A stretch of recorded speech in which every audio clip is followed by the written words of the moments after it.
आज बजट सत्र की होने जा रही है शुरुआत। निर्मला सीतारमण देश की वित्त मंत्री आर्थिक सर्वेक्षण पेश करेंगी। आइए आपको सीधे संसद भवन लिए चलते हैं।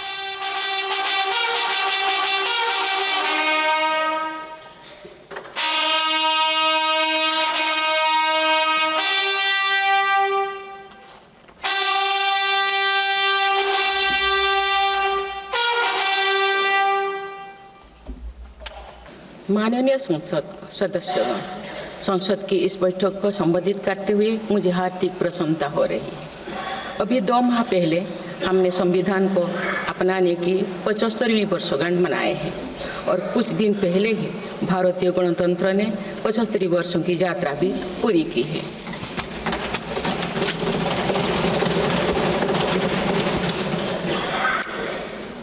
ये अवसर लोकतंत्र की जननी के रूप में भारत के गौरव को नई ऊंचाई देगा। मैं सभी देशवासियों की तरफ से बाबा साहेब आम्बेडकर समेत सभी संविधान निर्माताओं को नमन करती हूँ। माननीय सदस्यगण, इस समय देश में महाकुंभ का ऐतिहासिक पर्व भी चल रहा है। महाकुंभ भारत की सांस्कृतिक परंपरा का, भारत की सामाजिक चेतना का पर्व है। देश और दुनिया से आए करोड़ों श्रद्धालुओं प्रयागराज में पूर्ण स्नान कर चुके हैं। मैं मौनी अमावस्या के दिन हुई हादसे पर अपना दुख व्यक्त करती हूँ। घायलों के शीघ्र स्वस्थ होने की कामना करती हूँ। कुछ दिन पहले ही हमने देश के पूर्व प्रधानमंत्री डॉक्टर मनमोहन सिंह जी को खोए हैं। मनमोहन सिंह जी ने 10 वर्ष तक प्रधानमंत्री के रूप में देश की सेवा की। वे लंबे समय तक संसद के सदस्य भी रहे। मैं मनमोहन सिंह जी को भावभीनी श्रद्धांजलि अर्पित करती हूँ। माननीय सदस्यगण, भारत की विकास यात्रा की इस अमृतकाल को आज मेरी सरकार अभूतपूर्व उपलब्धियों के माध्यम से नई ऊर्जा दे रही है। तीसरे कार्यकाल में 3 गुना तेज गति से काम हो रहा है। आज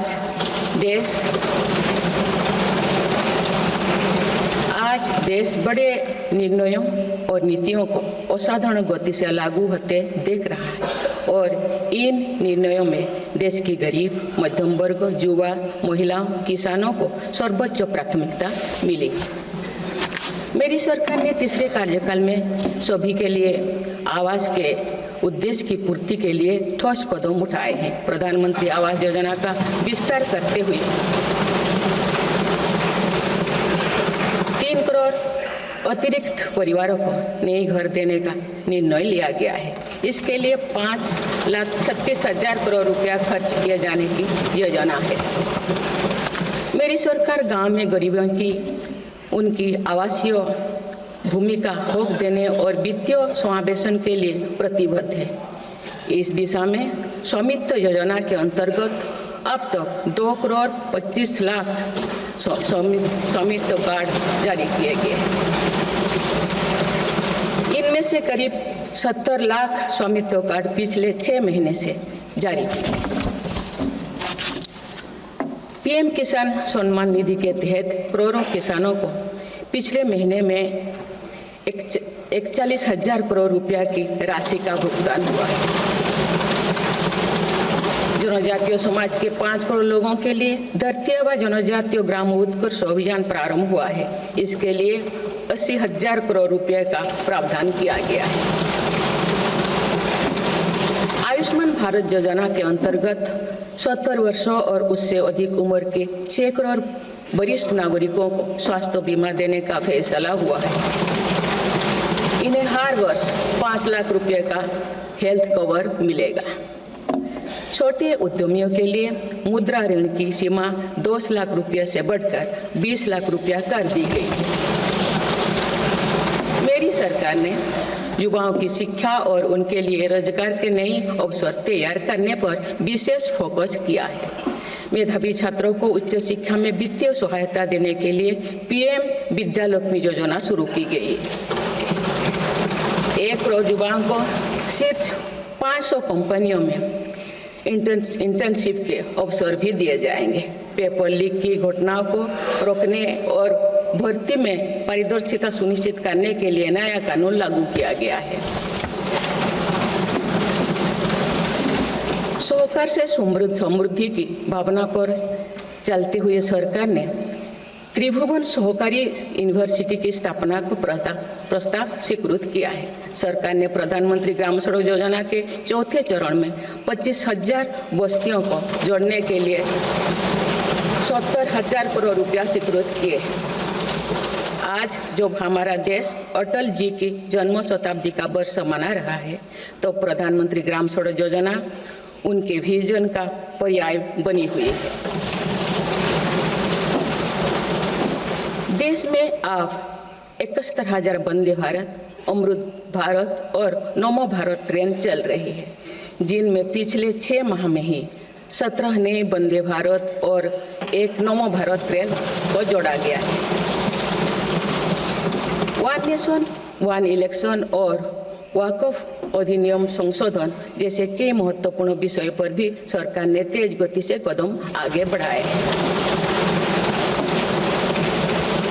माननीय सदस्यगण, मेरी सरकार के 1 दशक के कार्यकाल ने विकसित भारत की यात्रा को नई ऊर्जा दी है। विकसित भारत के विजन में जन भागीदारी का सामूहिक सामर्थ्य है, देश की आर्थिक उन्नति का रोड मैप है, डिजिटल क्रांति के रूप में टेक्नोलॉजी की ताकत है और आधुनिक इंफ्रास्ट्रक्चर आधार भी है। मेरी सरकार के प्रयास के बल पर भारत दुनिया की तीसरी सबसे बड़ी अर्थव्यवस्था बनने जा रही है। विकसित भारत की उड़ान को हमारे संविधान के आदर्शों का सतत मार्गदर्शन मिलता रहे, इसके लिए सरकार ने सेवा, सुशासन, समृद्धि और स्वाभिमान इन प्रमुख सिद्धांतों को गवर्नेंस के केंद्र में रखा है। सरकार रिफॉर्म, परफॉर्म और ट्रांसफॉर्म के अपने संकल्पों को तेज गति से आगे बढ़ा रही है। मेरी सरकार का मंत्र है सबका साथ, सबका विकास, सबका विश्वास और सबका प्रयास, और इस मंत्रों का एक ही लक्ष्य है, विकसित भारत का निर्माण। माननीय सदस्यगण, जब देश के विकास का लाभ अंतिम पायदान पर खड़े व्यक्ति को भी मिलने लगता है, तो भी विकास सार्थक होता है। मेरी अंत्योदय की वह भावना है जिसके प्रति मेरी सरकार संकल्पित रही है।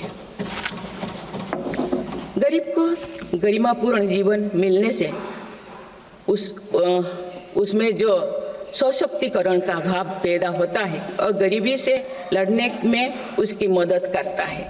स्वच्छ भारत अभियान के तहत बने 12 करोड़ शौचालय, प्रधानमंत्री उज्ज्वला योजना के तहत निःशुल्क दिए गए 10 करोड़ गैस कनेक्शन, 80 करोड़ जरूरतमंदों का राशन, सौभाग्य योजना, जल जीवन मिशन जैसे अनेक योजनाओं में गरीब को ये भरोसा दिया गया है कि वे सम्मान के साथ जी सकते हैं। ऐसे ही प्रयासों की वजह से देश के 25 करोड़ लोग गरीबों को परास्त करके आज अपने जीवन में आगे बढ़ रहे हैं। इन्होंने न्यू मिडिल क्लास का एक ऐसा समूह तैयार किया है जो भारत की ग्रोथ को नई ऊर्जा से भर रहा है। माननीय सदस्यगण, भारत जैसे देश की आर्थिक उन्नति मध्यम वर्ग, मिडिल क्लास की आकांक्षाओं और उनकी पूर्ति से परिभाषित होती है। मध्यम वर्ग जितने बड़े सपने देखेगा, देश उतने ही ऊंचा उड़ान भरेगा। मेरे सरकार ने मुक्त स्वर से मध्यम वर्ग के योगदान को न केवल स्वीकारा है, बल्कि हर मौके पर उसे सराहा भी है। सरकारी कर्मचारी भी मिडिल क्लास के अहम प्रतिनिधि है। हाल ही में मेरी सरकार ने सरकारी कर्मचारियों के कल्याण के लिए 8वें वेतन आयोग के गठन का निर्णय लिया है। ये निर्णय आने वाले वर्षों में सरकारी कर्मचारियों के वेतन में बड़ी वृद्धि का आधार बनेगा। केंद्र सरकार के लाखों कर्मचारियों का यूनिफाइड पेंशन स्कीम के तहत 50% सुनिश्चित पेंशन देने का निर्णय भी लिया गया है, जिसका व्यापक स्वागत हुआ है। मध्यम वर्ग का अपने घर का सपना पूरा करने के लिए भी मेरी सरकार प्रतिबद्ध है। रेरा जैसे कानून बनाकर मध्यम वर्ग के सपने को सुरक्षा दी गई है। घर के लिए लोन पर सब्सिडी दी जा रही है। उड़ान योजना ने लगभग 1.5 करोड़ लोगों का हवाई जहाज में उड़ने का सपना पूरा किया गया है। जन औषधि केंद्रों में 80% रियायती दरों पर मिल रही दवाओं से देशवासियों की 30,000 करोड़ रुपये से ज़्यादा बचे हैं। हर विषय की पढ़ाई के लिए सीटों की संख्या में भी कई गुना बढ़ोतरी का बहुत लाभ मध्यम वर्ग को मिला है। राष्ट्र निर्माण में करदाता के योगदान को मेरी सरकार ने सम्मान देते हुए टैक्स से जुड़े मसलों को आसान किया है। टैक्स विवादों को कम करने के लिए फेसलेस मूल्यांकन की शुरुआत कर पारदर्शिता बढ़ाई गई है। आप देश में 75 वर्ष से अधिक उम्र के वरिष्ठ नागरिकों को जिन्हें सिर्फ पेंशन मिलती है, आयकर रिटर्न दाखिल करने के संबंध में स्वयं निर्णय लेने का अधिकार दिया गया है। माननीय सदस्यगण, मेरी सरकार महिलाओं के नेतृत्व में देश को सशक्त बनाने में यानी ह्यूमन लेड डेवलपमेंट में विश्वास करती है। नारी शक्ति बंधन अधिनियम के द्वारा लोकसभा और विधानसभा में महिलाओं के लिए आरक्षण इस दिशा में एक महत्वपूर्ण कदम है। राष्ट्रीय ग्रामीण आजीविका मिशन के तहत 91 लाख से अधिक स्वयं सहायता समूहों को सशक्त किया जा रहा है। देश की 2 करोड़ से भी अधिक महिलाओं को इसके साथ जोड़ा गया है। इन्हें कुल 9 लाख करोड़ रुपये से अधिक की राशि बैंक लिंकेज के माध्यम से वितरित की जा रही है। मेरी सरकार का लक्ष्य देश में 3 करोड़ लखपति दीदी बनाने का है। आज 1 करोड़ 15 लाख से भी अधिक लखपति दीदी एक गरिमामयी जीवन जी रहे हैं। इनमें से लगभग 50 लाख लखपति दीदी बीते 6 महीने में बनी है। ये महिलाएं एक उद्यमी के रूप में अपने परिवार के आय में योगदान दे रहे हैं। इंश्योरेंस फॉर ऑल की भावना के साथ कुछ महीने पूर्व ही बीमा सखी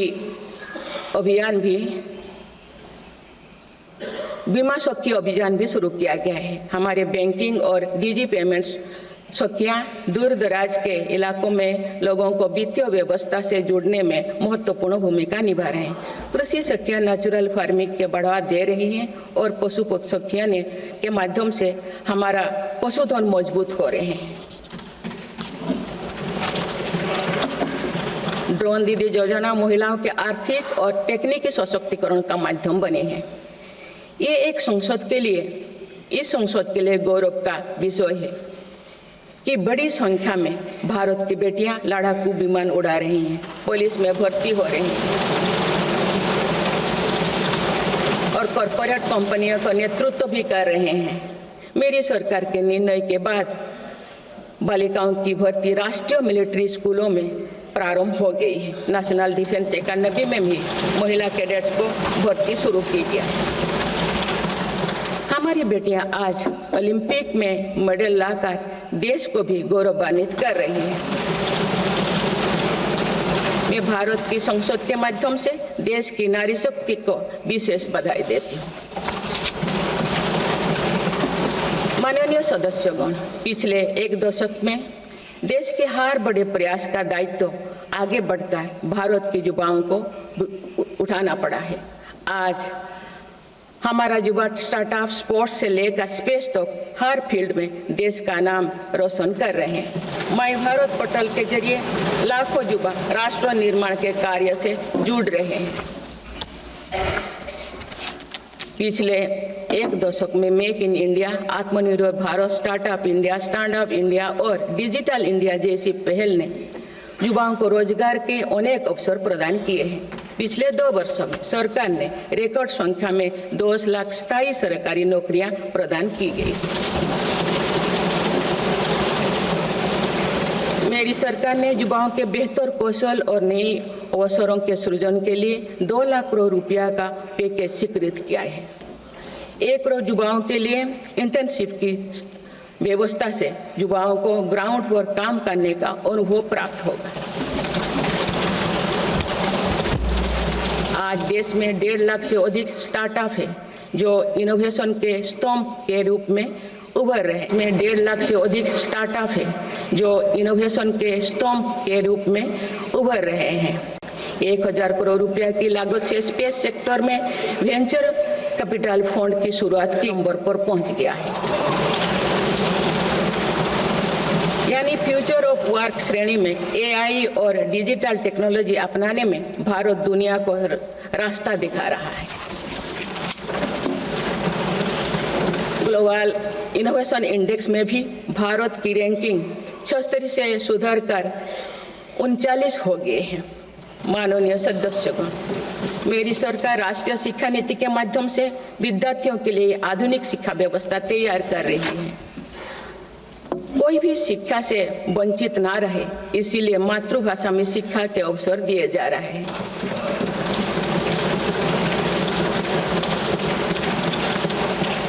विभिन्न भर्ती परीक्षाएं 13 भारतीय भाषाएं में आयोजित कर भाषा संबंधी बाधाओं को भी दूर किया गया है। बच्चों में इनोवेशन को बढ़ावा देने के लिए 10,000 से अधिक स्कूलों में अटल टिंकरिंग लैब्स खोली गई है। ईज ऑफ डूइंग रिसर्च के लिए हाल ही में 1 नेशन 1 सब्सक्रिप्शन स्कीम लागू कर दिया है। इससे अंतर्राष्ट्रीय शोध की सामग्री निःशुल्क उपलब्ध हो सकेगी। पिछले 1 दशक में उच्च शिक्षण संस्थाओं की संख्या बढ़ी है। इनकी गुणवत्ता में भी व्यापक सुधार हुआ है। यूएस विश्व यूनिवर्सिटी एशिया रैंकिंग में हमारे 163 विश्वविद्यालय शामिल हुई है। नालंदा विश्वविद्यालय के नए कैंपस का शुभारंभ कर शिक्षा में भारत का पुराना गौरव वापस लाया गया है। वो दिन भी दूर नहीं जो भारत में निर्मित गगनयान में एक भारतीय नागरिक अंतरिक्ष में जाएगा। कुछ दिन पहले स्पेस डॉकिंग में सफलता ने भारत के अपने स्पेस स्टेशन का मार्ग और आसान कर दिया गया। कुछ दिन पहले इसरो ने अपना 100वां लॉन्च करते हुए सैटेलाइट के सफलतापूर्वक स्थापित किए। मैं इस उपलब्धि के लिए भी इसरो को और सभी देशवासियों को बधाई देती हूँ। माननीय सदस्यगण, मेरी सरकार ने देश में विश्व स्तरीय स्पोर्ट्स वातावरण बनाने की दिशा में खेलो India scheme, target Olympic podium scheme यानी स्टॉप्स राष्ट्रीय स्पोर्ट्स यूनिवर्सिटी स्थापित करके देश को आगे कदम बढ़ाए हैं।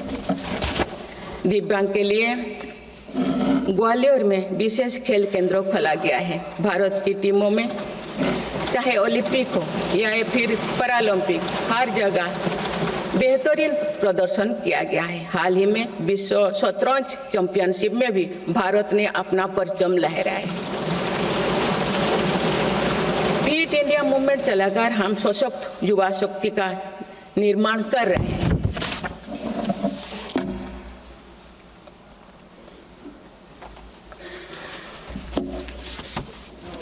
माननीय सदस्यगण, विकसित भारत के निर्माण में किसान, जवान और विज्ञान के साथ ही अनुसंधान का बहुत बड़ा महत्व है।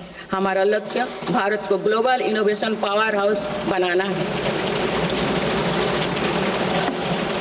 देश के शिक्षण संस्थानों में अनुसंधान को बढ़ावा देने के लिए 50,000 करोड़ रुपया की लागत से अनुसंधान नेशनल रिसर्च फाउंडेशन स्थापित किया गया है। 10,000 करोड़ रुपया के लागत से विज्ञान धारा योजना के तहत विज्ञान एवं प्रौद्योगिकी में इनोवेशन को बढ़ावा दिया जा रहा है। आर्टिफिशियल इंटेलिजेंस के क्षेत्र में भारत के योगदान को आगे बढ़ाते हुए इंडिया एआई मिशन प्रारंभ किया गया है। राष्ट्रीय क्वांटम मिशन से भारत इस फ्रंटियर टेक्नोलॉजी में दुनिया के अग्रणी देशों की पंक्ति में स्थान बना सकेगा। मेरी सरकार देश में बायो मैन्युफैक्चरिंग को बढ़ावा देने के उद्देश्य से बायो ई-ट्री पॉलिसी लाई है। ये पॉलिसी भविष्य की औद्योगिक क्रांति का सूत्रधार होगा। बायो इकोनॉमी का उद्देश्य प्राकृतिक संसाधनों का कुशल उपयोग करना है, जिससे पर्यावरण को संरक्षित करते हुए रोजगार के नए अवसर पैदा होगा। माननीय सदस्यगण, मेरी सरकार ने अर्थव्यवस्था को पॉलिसी पैरालिसिस जैसे परिस्थितियों से उबरने के लिए मजबूत इच्छा शक्ति के साथ काम किया है। कोविड और उसके बाद के हालात एवं युद्ध जैसी वैश्विक चिंताओं के बावजूद भारतीय अर्थव्यवस्था ने जो स्थायित्व एवं रेजिलियंस दिखाया है, वो उसके सशक्त होने का प्रमाण है। मेरी सरकार ने ईज ऑफ डूइंग बिजनेस को बढ़ावा देने के लिए कई महत्वपूर्ण कदम उठाए हैं। वन नेशन वन टैक्स की भावना के तहत जीएसटी को व्यवस्था लागू की गई है, जिसका फायदा सभी राज्यों को मिल रहा है। मेक इन इंडिया जैसी नीतियों के कारण आप बड़े ग्लोबल ब्रांड को प्रोडक्ट पर भी मेड इन इंडिया के लेवल्स देखने लगे हैं। माननीय सदस्यगण, भारत के छोटे व्यापारी गांव से लेकर शहरों तक हर जगह आर्थिक प्रगति को गति देते हैं। मेरी सरकार छोटे उद्यमियों को अर्थव्यवस्था की रीढ़ मानते हुए उन्हें स्वरोजगार के नए अवसर दे रही है। एमएसएमई के लिए क्रेडिट गारंटी स्कीम और ई कॉमर्स एक्सपोर्ट हब्स सभी प्रकार के उद्योगों को बढ़ावा दे रही है। तीसरी कार्यकाल में मेरी सरकार द्वारा मुद्रा ऋण की सीमा को 10 लाख रुपये से बढ़ाकर 20 लाख रुपया करने का लाभ करोड़ों छोटे उद्यमियों को हुआ। मेरी सरकार ने क्रेडिट एक्सेस को आसान बनाया है। इससे वित्तीय सेवाओं की लोकतांत्रिक बनाया जा सका है। आज लोन, क्रेडिट कार्ड, बीमा जैसे प्रोडक्ट सबके लिए आसानी से सुलभ हो रही है। दशकों तो हमारे देश के रेहड़ी फैक्ट्री पर दुकान लगाकर आजीविका चलाने वाले भाई बहन बैंकिंग व्यवस्था से बाहर रहे। आज उन्हें पीएम स्वनिधि योजना का लाभ मिल रहा है। डिजिटल ट्रांजैक्शन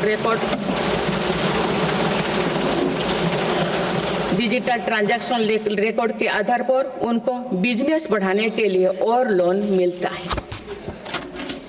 ओएनडीसी की व्यवस्था ने डिजिटल कॉमर्स यानी ऑनलाइन शॉपिंग की व्यवस्था को समावेशी बनाया है। आज देश में छोटे बिजनेस को भी आगे बढ़ाने का समान अवसर मिल रहा है। माननीय सदस्यगण, मेरी सरकार ने 10 वर्षों में प्रगति के जो नए अध्याय लिखे हैं, उनमें से एक स्वर्णिम सोपान भारत को डिजिटल क्रांति का भी है। आज भारत टेक्नोलॉजी के फील्ड में एक प्रमुख ग्लोबल प्लेयर के रूप में अपनी उपस्थिति दर्ज करवा रहा है। दुनिया के बड़े देशों के साथ ही भारत में 5G सर्विसेज की शुरुआत इसका एक बड़ा उदाहरण है। भारत की यूपीआई टेक्नोलॉजी की सफलता से दुनिया के कई विकसित देश भी प्रभावित हैं। आज 50% से ज़्यादा real time digital transaction Bharat में हो रहा है। मेरी सरकार ने डिजिटल टेक्नोलॉजी को सामाजिक न्याय और समानता के एक टूल के तौर पर इस्तेमाल किया है। डिजिटल पेमेंट कुछ लोगों या कुछ वर्गों तक सीमित नहीं है। भारत में छोटे से छोटा दुकानदार भी इस सुविधा का लाभ उठा रहे हैं। गांव में भी बैंकिंग सेवाएं और यूपीआई जैसे वर्ल्ड क्लास टेक्नोलॉजी उपलब्ध है। भारत में पिछले 10 साल में बने 5 लाख से ज़्यादा कॉमन सर्विस सेंटर्स सरकार की दर्जनों सुविधाएं ऑनलाइन उपलब्ध कराई जा रही हैं। मेरी सरकार ने लोगों के जीवन पर सरकार का प्रभाव कम करने के लिए ई गवर्नेंस को महत्व दिया है। डिजी लॉकर्स की व्यवस्था ने लोगों को कभी भी कहीं भी अपने महत्वपूर्ण डॉक्यूमेंट्स पाने और दिखाने की सुविधा दी गई। तेजी से डिजिटाइज होते हमारे समाज में आज राष्ट्रीय सुरक्षा से जुड़ा एक और महत्वपूर्ण विषय साइबर सिक्योरिटी है। डिजिटल फ्रॉड, साइबर क्राइम और डीप फेक जैसे टेक्नोलॉजी सामाजिक, आर्थिक और राष्ट्रीय सुरक्षा के लिए चुनौती भी बनी है। इन साइबर क्राइम को नियंत्रित करने के लिए कई कदम उठाए गए हैं। साइबर सुरक्षा के क्षेत्र में भी युवाओं के लिए रोजगार की संभावनाएं हैं। मेरी सरकार साइबर सिक्योरिटी में दक्षता सुनिश्चित करने दिशा में निरंतर कार्यरत है।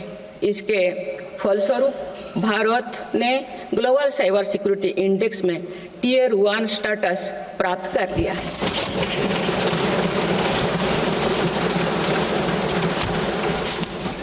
माननीय सदस्यगण, किसी भी देश का आधुनिक इंफ्रास्ट्रक्चर ने केवल उसके नागरिकों को एक बेहतर जीवन एवं देश को नई पहचान देता है, बल्कि देश को एक नया आत्मविश्वास भी देता है। बीते दशक में भारत ने वर्ल्ड क्लास इंफ्रास्ट्रक्चर निर्माण के कई माइलस्टोन तय किए हैं। इस आधुनिक इंफ्रास्ट्रक्चर से दुनिया में भारत की छवि मजबूत हुई है। इन्वेस्टर्स का भारत के प्रति भरोसा बढ़ा है, उपयोग को बल मिला है और नए रोजगार का निर्माण हो रहा है। मेरी सरकार देश के हर हिस्से को हाईवे, एक्सप्रेसवे से कनेक्ट करने के लिए मिशन मोड में काम कर रही है। पीएम गति शक्ति नेशनल मास्टर प्लान के द्वारा परियोजना पर पूरा करने की गति तेज हुई है। 2 साल पहले बुनियादी ढांचे का बजट लगभग 2 लाख करोड़ रुपया था, जो पिछले बजट में बढ़कर 11 लाख करोड़ रुपया से अधिक हो गया।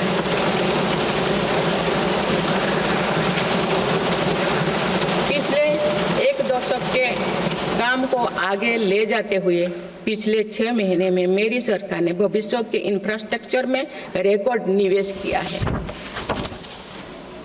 वाडवोन में भारत के पहले डीप वाटर मेगा पोर्ट की आधारशिला रखी गई है।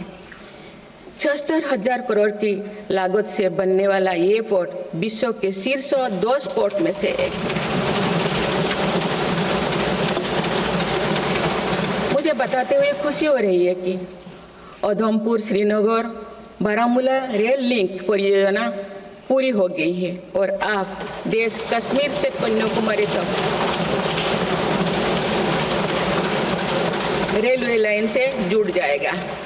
इस महत्वाकांक्षी परियोजना के तहत चेनाब ब्रिज का निर्माण हुआ है, जो विश्व का सबसे ऊंचा रेल ब्रिज है। साथ ही आंधी ब्रिज देश का पहला रेल केबल ब्रिज बना है। सिंकुन ला सुरंग पर काम भी सफलतापूर्वक आगे बढ़ रहा है। निकट भविष्य में पूरी होने पर यह विश्व की सबसे ऊंचा सुरंग होगा। इससे लद्दाख और हिमाचल प्रदेश के बीच 12मासी संपर्क बना रहेगा।